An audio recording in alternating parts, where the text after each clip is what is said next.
제 첫 번째 법칙은요, 어깨를 펴고 똑바로 서라라는 차트예요. 제가 가장 좋아하는 부분 중에 하나이기도 한데요. 수직적인 사회 계급 구조를 가진 바닷가재의 생물학적 습성, 그것을 인간 사회와 비교해서 설명을 했어요. 바닷가재 이야기 정말로 흥미롭습니다. 어디에서든 인간이든 동물이든 생물이든 승자는 모든 것을 독식하고 패자는 쫓겨난다. 이런 간단한 약육 강식의 세계에 대해서 보여주는데요. 인간 사회에서도 마찬가지입니다. 능력 있는 자, 성공하는 자는 높은 자존심과 자긍심으로 어깨를 펴고 얼굴을 밝게 당당하게 표정을 짓고, 그리고 자신 있는 걸음걸이, 그것들이 보입니다. 그런 자가 사회적 과실을 독점하죠. 하지만 패자는 아주 비루한 곳에서, 허름한 곳에서, 이 책에 나온 부분이요, 빌빌거리며 어두운 얼굴을 하고 몸은 움츠러져 있습니다. 전형적인 패배자의 모습이죠. 그 옆에 소주 한 병이 있다면 더욱더 실감나겠지만, 승자는 자신만의 안정적인 질서를 가지게 되는 것이고, 패자는 미래에 대한 불안과 혼돈을 겪게 됩니다. 승자와 패자는 각기 능력으로 최선을 다한 거지만, 어쨌든 승자와 패자는 나뉘고 운명은 결정됩니다. 이 책에서 정말 압권인 부분이 바닷가재에 대해서 자세히 분석한 내용인데, 그 내용이 과학적이고 정밀한 실험과 고증을 거쳐 인간의 심리와 현상이 빗대어 설명한 부분이 나오는데, 이 본문 내용을 제가 설명을 해드리고 싶어요. 이 개인적으로 바닷가재를 인간의 사회적 역할과 구조에 빗대어 설명한 이 부분이 굉장히 인상적이었는데, 자, 조던 피터슨이 말하는 바닷가재 이야기 한번 들어보시겠어요? 바닷가재는 우선 신경구조가 굉장히 단순하다 그래요.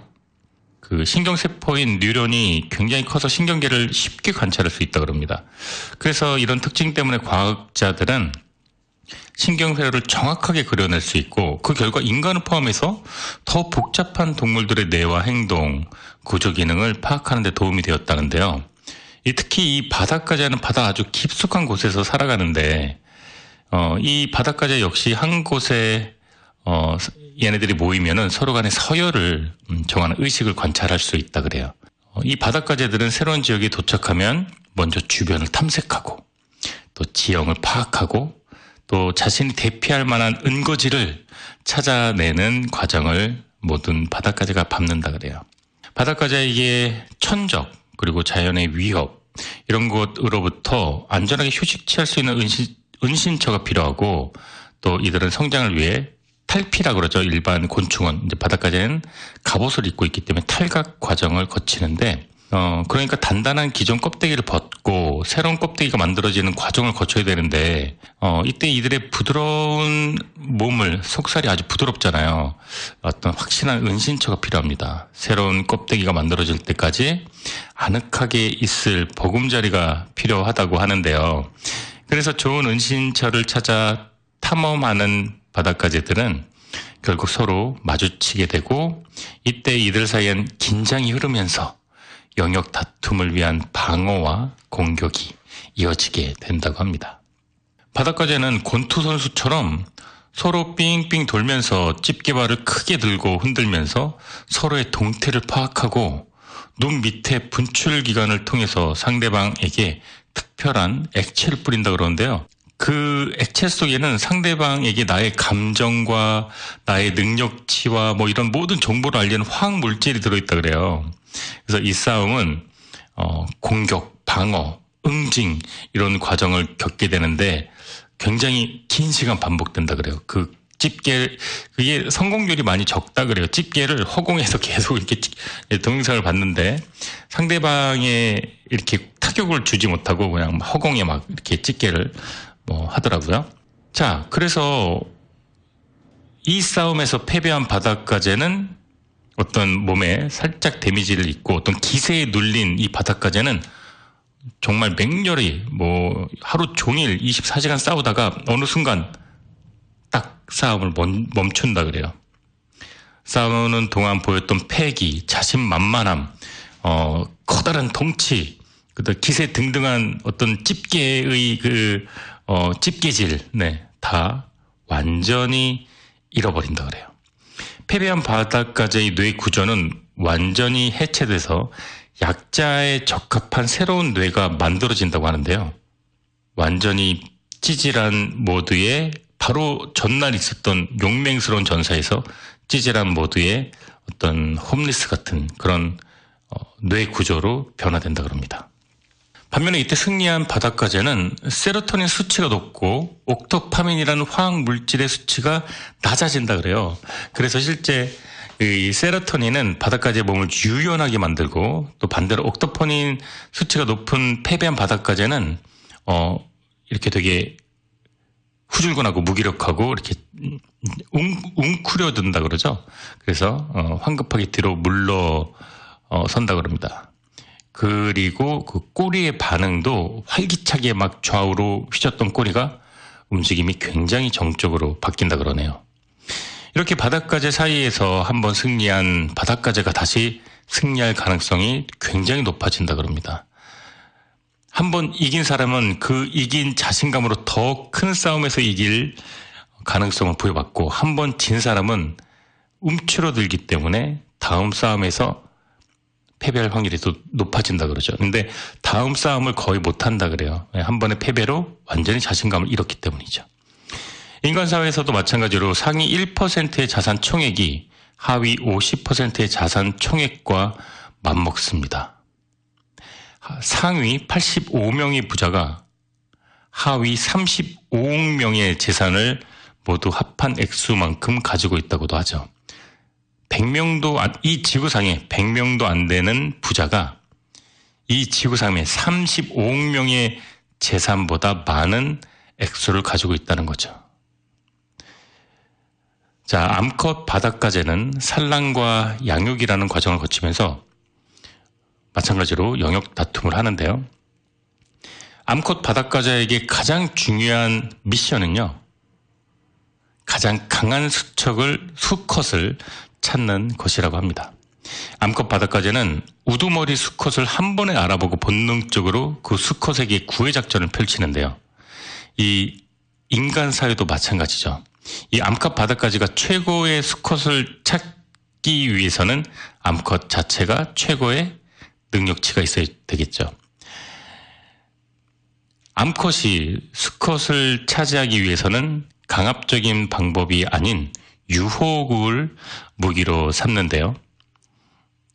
암컷은 탈각 시기가 돼서 껍데기가 이제 다 이제 탈피하는 것처럼 이제 떨어져 나가기 전에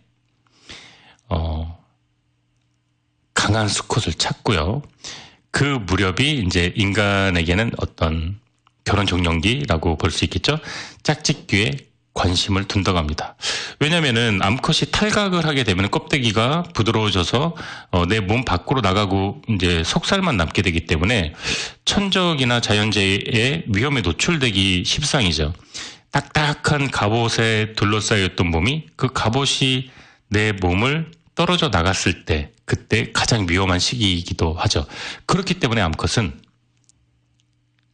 그 시기에 가장 강력한 자기가 탈각을 하게 되어 알몸이 되더라도 자기를 지켜줄 가장 강력한 수컷을 찾기 위한 노력을 하게 됩니다. 자, 그때부터 우두머리 수컷의 보금자리 주변을 어슬렁거리다가 특별한 향이 나는 유혹 물질을 내뿜는다고 하는데요. 처음에는 그 무뚝뚝한 수컷이 반항을 하지 않다가 암컷이 계속 그 우두머리 수컷의 안전한 은신처 주위를 맴돌면서 유혹하는 그 물질, 액체를 뿌리면 수컷 바닷가재가 슬쩍 나와서 이게 무슨 냄새고 이러면서 냄새를 맡게 된다고 합니다. 그리고 그 냄새가 마음에 든 암컷 바닷가재를 자신의 은신처로 불러들인다고 합니다. 이때 우두머리 수컷은 최고의 사냥터를 독점하다시피 하죠. 가장 안전한 보금자리에서 가장 좋은 사냥터를 독점하고 게다가 이 얼마나 위풍당당한 모습입니까? 전투에서 승리한 강력한 2배로 몸집이 커진 수컷은 이 모든 암컷의 구애를 받았지만 결국 하나의 암컷을 선택합니다. 자, 수컷 바닷가재가 성공해야 될 이유는 분명합니다. 내 종족을 번식하고 내 존재감을 알리는 것이죠. 바닷가재의 자세와 공격성에 영향을 미치는 신경 화학 물질 세로토닌이라고 했죠. 이 세로토닌은 이 서열이 낮은 바닷가재는 이 세로토닌이 거의 낮다고 합니다. 서열이 낮은 인간도 마찬가지죠. 자신만만한 당당한 태도가 서열이 낮은 인간엔 굉장히 적고 서열이 높은 인간에겐 굉장히 그 수치가 높게 나타난 것과 맞습니다. 세로토닌 수치가 패배할 때마다 더 낮아지고 점점점 낮아질 때마다 자신감이 저하되고 구부정한 자세가 된다고 하죠. 육체적으로도 굉장히 많이 힘들게 되겠죠. 서열 구조가 낮을수록 때때로 원치 않은 사건에 휘말리게 되죠. 안전한 은신처가 없기 때문에 이제 자연재해에 노출되고 천적에 노출되기 때문에 생명의 위협을 갖게 되죠. 그런 위태로운 상황에 있는 꾸부정하고 자신감 없는 태도의 수컷을 어떤 암컷 바닷가재가 유혹하려고 애를 쓰겠습니까? 이 세로토닌은 바닷가재와 마찬가지로 인간에게도 비슷한 수치로 나타나게 됩니다. 자, 바닷가재의 이야기와 인간의 비슷한 공통점 굉장히 많이 알아볼 수가 있었죠. 인간의 사회적 역할과 심리에 빗대어서 이야기를 이렇게 비교해서 할 수가 있었습니다. 바닷가재가 우리에게 시사하는 이 약육강식, 그리고 당당한 자세, 그리고 한번 승리하면 그 자신감과 승리 의식으로 성공 체험으로 더 큰 부와 명예와 또 원하는 가정을 이룰 수 있다는 것, 인간 사회와 정말로 많이 유사하게 닮아 있는 것 같습니다. 네, 바닷가재 이야기 잘 들어보셨죠? 자, 그러면 인간의 사회적 역할과 심리에 빗대어서 이야기를 한 부분도 책에 소개를 해드리겠습니다. 인간이 만약 높은 지위에 있다면 뇌 속에 계산기는 보금자리가 안전하고 편안하고 먹을 것도 많다는 것을 압니다. 주변에 우리를 도와줄 능력이 있는 사람이 많다는 건 역시 이 계산에 포함되는 거죠. 당신에게 피해를 주는 사건이 일어날 확률이 낮으니까 웬만한 일은 대수롭지 않게 넘기죠. 변화를 기회로 여기게 됩니다. 세로토닌이 다량으로 분비된 덕분에 자신감이 넘치고 차분한 모습을 보이면서 허리를 곧게 펴고 당당한 자세를 유지할 수가 있게 되는 거죠. 그럼 허리를 곧게 세우고 가슴을 펴야 되는 이유가 설명이 좀 됐을까요? 피해자들이, 그러니까 패배자들이 괴롭힘을 당하는 이유 중에 하나는 맞서 싸울 힘이 없기 때문인데, 상대보다 신체적으로 약한 사람들이 괴롭힘을 많이 당하고 있겠죠. 근데 괴롭힘을 당하면서 화가 난 이유는, 나는 화가 나고 수치스럽고 그런 이유는 싸울 생각이 없기 때문이죠. 이건 또 어떻게 보면은 동정심이 많고 자기 희생적이고 어떻게 보면 착한 사람에게 주로 이런 현상도 나타나게 됩니다. 동정하고 또 배려심 있고 착하고 희생적이고 그것까지만 하면 되는데 또 자기를 부정합니다. 자신감이 저하되고 남에게 쉽게 이용당하고 다른 사람을 공격할 엄두도 못 내고 누가 나한테 뭐라 그러면 바로 위축되고, 어떻게 보면은 참 선량하고 선하고 착하고 고매한 인격을 가지고 있는 사람임에도 불구하고 사람들에게 휘둘리고 투쟁과 전투에서 자꾸 반복돼서 지자 자신감이 바닥으로 떨어져서 현실을 회피하고 사람을 만나지 않게 되는 경우도 있습니다. 그래서 그것이 정의로운 분노마저 표출하지 못하는 상황이 이르는 거죠. 착하고 순진한 사람이 현실의 냉혹함을 깨닫게 되면서 내 안에 있는 자신만만한 또 다른 나를 불러내지 못하고 패배한 바닷가재 모양 고개를 숙이고 몸을 웅크리게 되고 자신의 바로 어제만 해도 당당하게 2배 이상 커졌던 몸짓으로 집게의 발을 짤깍짤깍 댔던 그 바닷가재가 완전히 다른 존재가 돼서 스스로를 짓누르는 패배자로 전락하게 됩니다. 그때부터 억압에 저항하는 자세는 완전히 사라지고 나는 가치없는 사람이야. 혹은 나는 가치없는 바닷가재야. 나는 좋은 곳을 먹을 자격이 없어. 나는 더 이상 전투를 할 힘이 없어 라고 생각합니다. 하지만 그 바닷가재의 요소, 그 바닷가재의 성분은 그 전날과 크게 달라진 게 없다 그러죠. 하지만 마음 상태가 바뀌었기 때문에 그 바닷가재는 더 이상 그 바닷가재 체계 내에서 버틸 힘이 없어지는 것이죠. 인간도 마찬가지죠. 내가 시련을 견뎌낼 능력이 없다라고 확신을 하는 순간 정말로 시련을 견뎌낼 수 없는 인간으로 전락하게 되는 것입니다.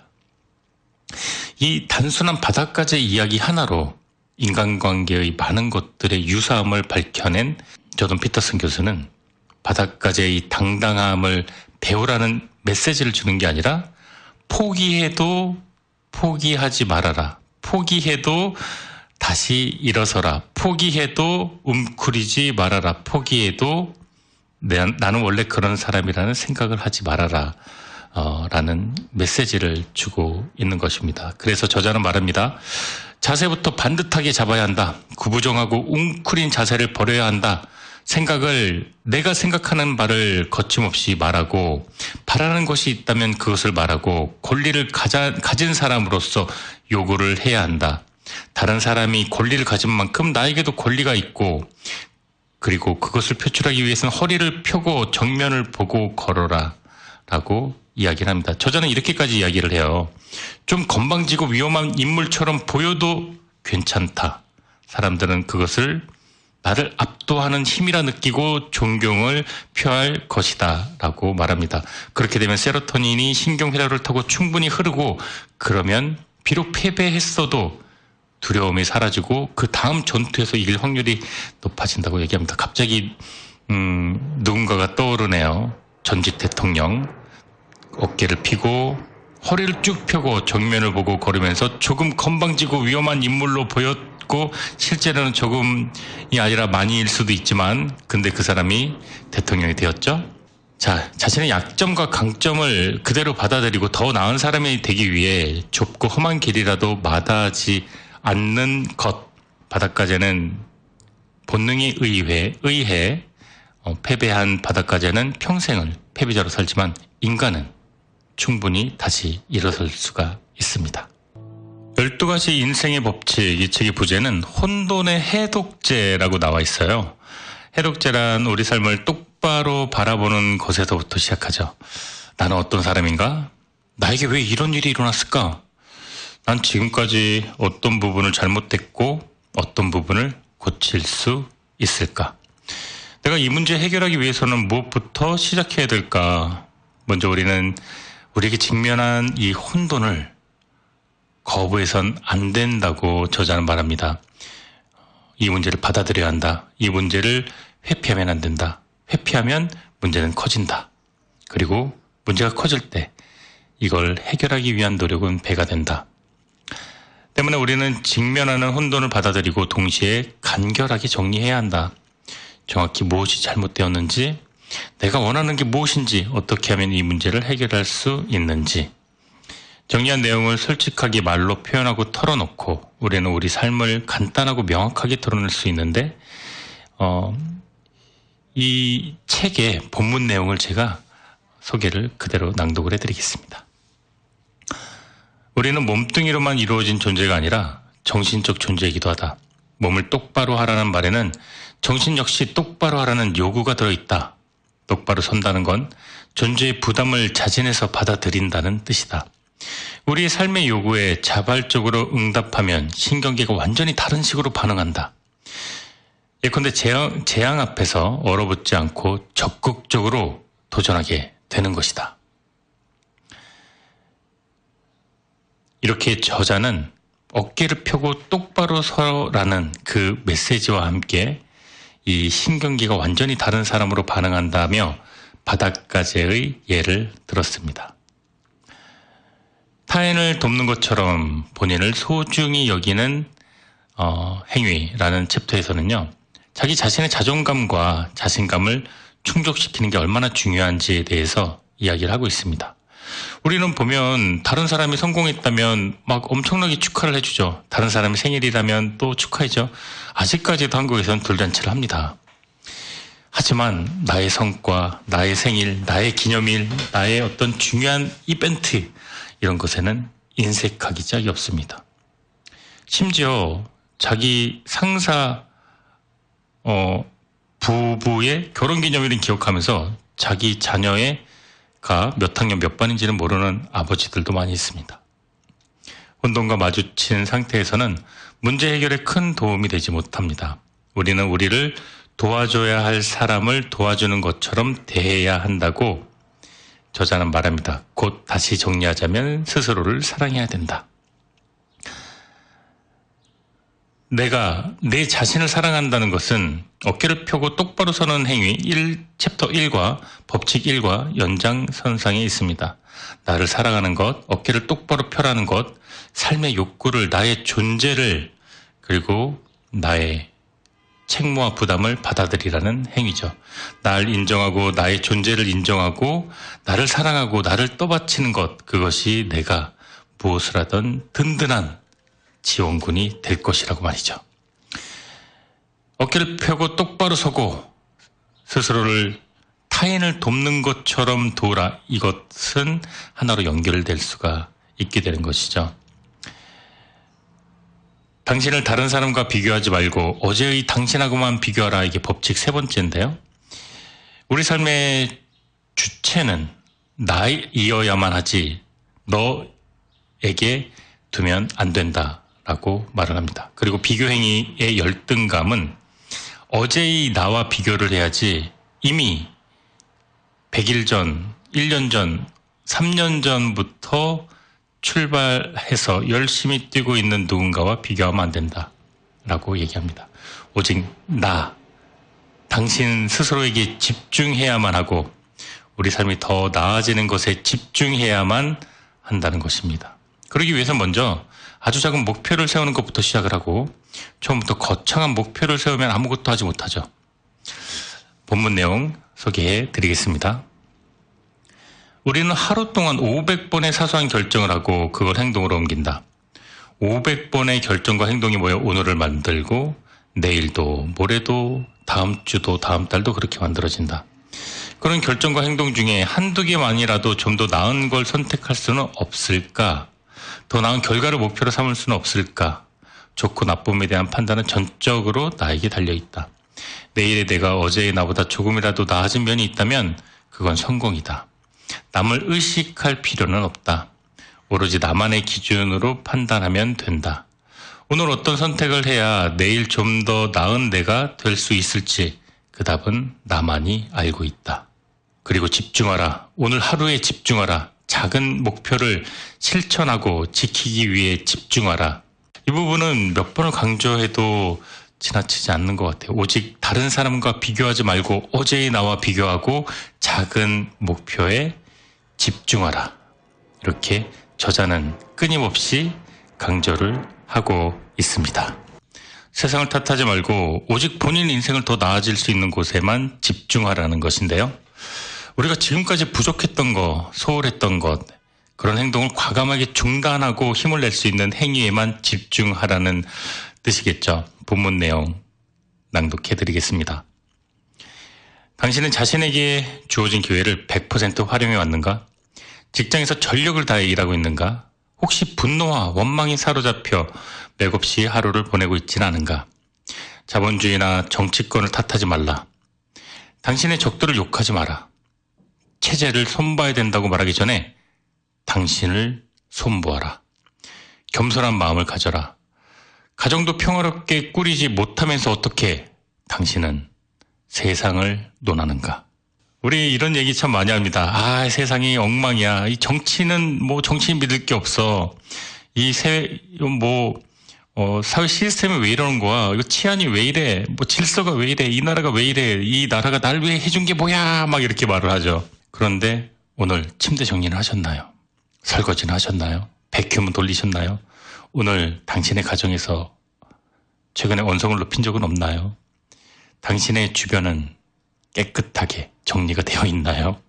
누군가를 원망하고 사회를 원망하고 컴플레인하기에 앞서서 당신의 하루는 잘 정돈되어 있나요? 왜 당신에게 집중해야 될 에너지를 사회에, 정부에, 이 거리의 청결에 에너지를 쏟는지요? 당신이 바뀔 수 있는 부분을 먼저 바꾸고 세상으로 나아가야 되는데 우리는 그 순서가 때때로 종종 순서가 뒤바뀌기도 합니다. 지금 당신의 방은 어떤가요? 네, 이 책에 더 12가지 챕터가 있는데 제가 시간 관계상 다 소개를 못 드려서 제가 핵심적인 내용만 다른 부분 짧게 소개를 좀 더 해보겠습니다. 쉬운 길이 아니라 의미 있는 길을 선택하라. 일본의 유명한 기업가인 이나모노 가쪼 회장은 이런 이야기를 했다. 이나모리 가쪼의 경영 원칙 중 하나는 쉬운 게 아니라 옳은 길을 택하는 것이었는데 그 이야기는 이제 책에 구체적으로 나오는데 쉽게 남의 것을 도용할 수 있고 남의 아이디어, 남의 특허 출연된 것을 내가 택할 수 있지만 우직하게 내가 스스로 어떤 그 개발과 연구를 통해서 오히려 엄청난 그 성공을 거뒀던 이야기가 나옵니다. 또 소크라테스 또한 쉬운 길을 거부했고 그렇기 때문에 2500년이 지난 지금에도 그의 결정이 모두의 기억에 남아있는 것이고 또 조던 피터슨 교수는 세상을 더 좋게 만드는 일을 여러 가지 그 가치 체계 중에 가장 높이 두어야 한다라고 이야기를 합니다. 챕터 8번째, 8번 챕터는 법칙 8, 언제나 진실만을 말하라. 적어도 거짓말은 하지 말아라. 이 부분이 나옵니다.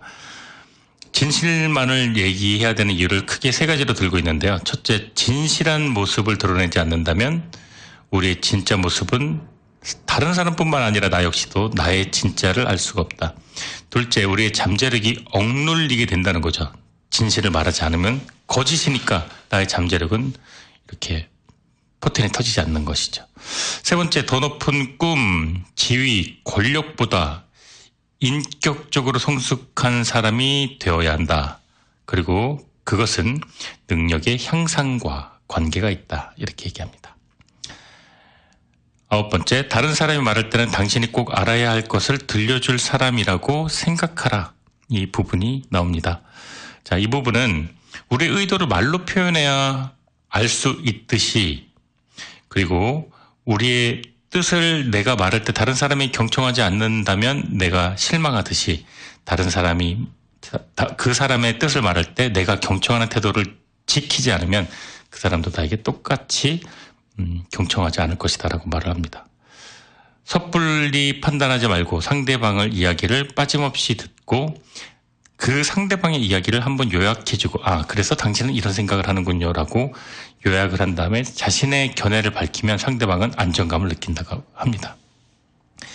아이들에게 스케이트보드를 탈 때는 방해하지 말고 내버려 두어라. 저 이 부분 참 재밌었던 것 같아요.